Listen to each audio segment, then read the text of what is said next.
təxminən 3 ay ərzində Ukraynanın Xerson vilayətində Rusiyanın işğalı altında olan cəbhə xəttinə yaxın Oleşki şəhərində yaşayan Ukraynalılar son dərəcə ağır humanitar şəraitlə üzləşiblər.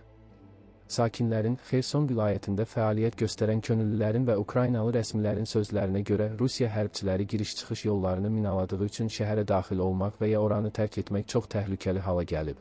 Nəticədə evakuasiya və ərzaq çatdırılması üçün demək olar ki, heç bir təhlükəsiz yol qalmayıb. O, humanitar fəlakətdir, insanlar ümidsizliyə sürüklənir, deyə Oleşkinin sürgündə olan hərbi administrasiya rəhbəri Tetyana Hasanenko Kyiv Independent-ə bildirib. Hasanenko şəhərdə qalan sakinlərlə əlaqə saxlayır.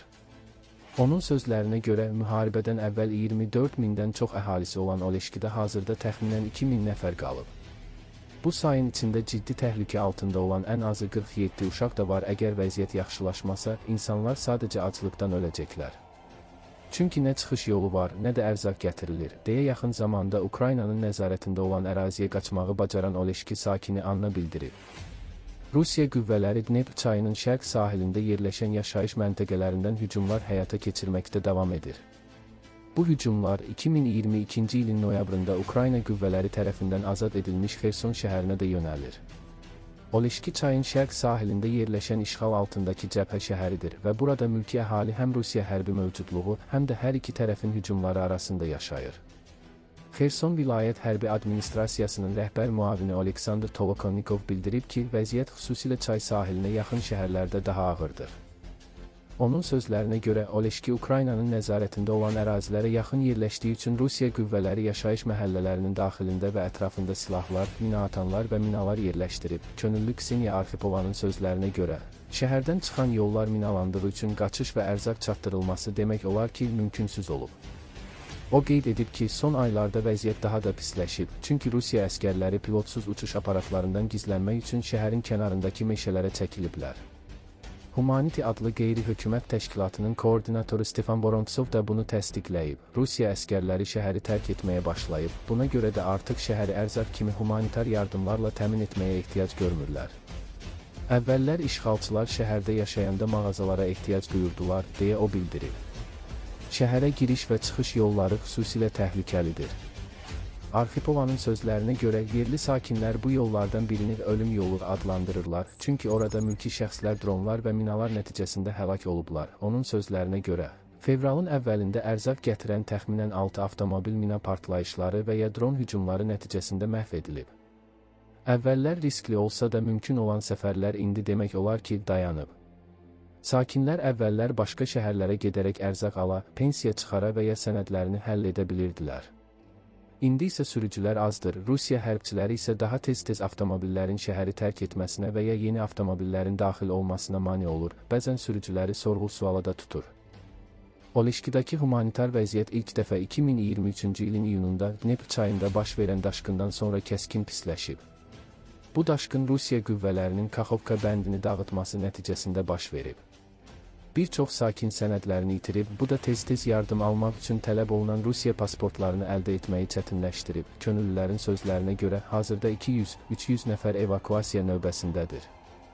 Hələlik yalnız kiçik qruplar, özü də böyük risk altında şəhəri tərk edə bilir. Bəzi insanlar piyada şəkildə təxminən 23 kilometr uzaqlıqdakı Holapristan şəhərinə gedərək oradan evakuasiya olunmağa çalışırlar. Şəhərdə qalanların çoxu yaşlı, xəstə və ya hərəkət qabiliyyəti məhdud olan insanlardır.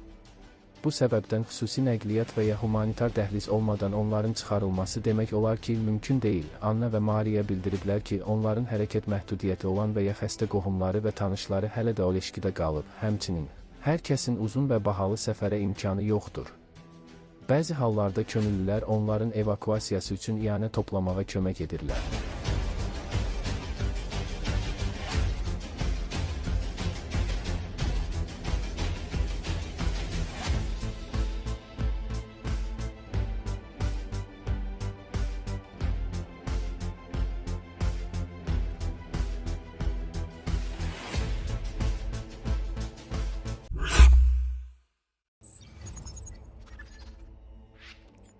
Rusiya silahlı qüvvələrinin komandirləri Rus əskərlərinin həyatına olduqca ucuz qiymət verirlər və onları heç bir mərhəmət göstərmədən xərcləyirlər.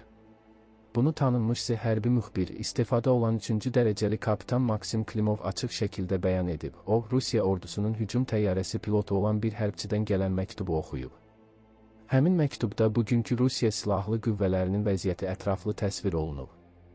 Məktubda deyilir ki, bu nə qanunların, nə də insani normaların işlədiyi bir quruluşdur və burada əskərin həyatı bir pilotsuz uçuş aparatından belə daha az dəyərə malikdir. Cəbhədən sizə yazıram. Mən könüllüyəm, 2024-cü ildə müqavilə ilə xidmətə qoşulmuşam. Bugün hamı müasir müharibənin qəddar mahiyyətini anlayır. Burada faktiki olaraq 2 sinif əskər yaranır. Qısa ömürlü və uzun ömürlü. Birincilər hücumçulardır ön xəttdə. Düşmənin günün 24 saatı əlində olan bütün vasitələrlə bizi ovladığı həmin ölüm zonasındakı döyüşçülərdir. Müharibənin 5-ci ilində də Rus əskərinin həyatı komandanlıq üçün hələ də sadəcə bir qəpik qədərdir.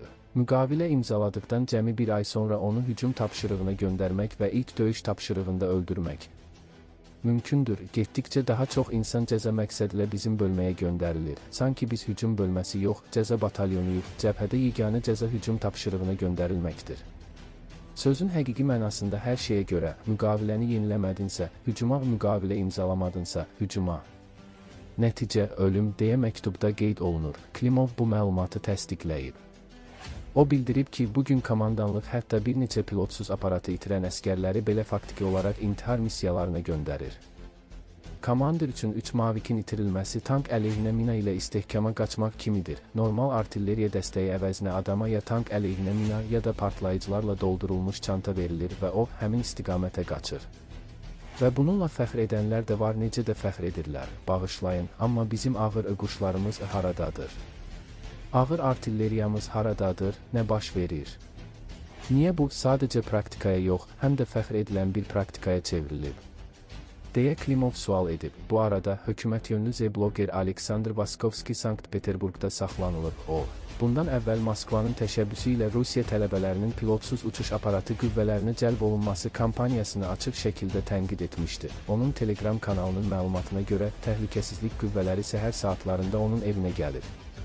Təbliğatçının saxlanıldıqdan sonraki taleyi barədə heç bir məlumat yoxdur. Vaskovski müəyyən dairələrdə özünü elan etmiş DPRK hökumətinin keçmiş üzvü kimi tanınır. O, yaxın vaxtlarda Rusiya Müdafiə Nazirliyinin pilotsuz uçuş aparatı bölmələri üçün tələbə cəlbi kampaniyasının uğursuzluğundan danışmışdı. Onun sözlərinə görə, cəmi bir neçə ay ərzində 2000 nəfərdən az adam toplamaq mümkün olub və onların əksəriyyəti universitetdən xaric edilmiş tələbələrin siyahısından olub. O, həmçinin iddia edib ki, bu uğursuzluqdan sonra hakimiyyət dövlət sektorunda çalışanlara və dövlət müəssisələrinə təzyiqləri artırmağa başlayıb, onlardan müqavilə planlarını yerinə yetirməyi tələb edib. Onun sözlərinə görə, nəticələrə görə məsuliyyət regional məmurların və dövlət şirkətlərinin rəhbərlərinin üzərinə qoyulub.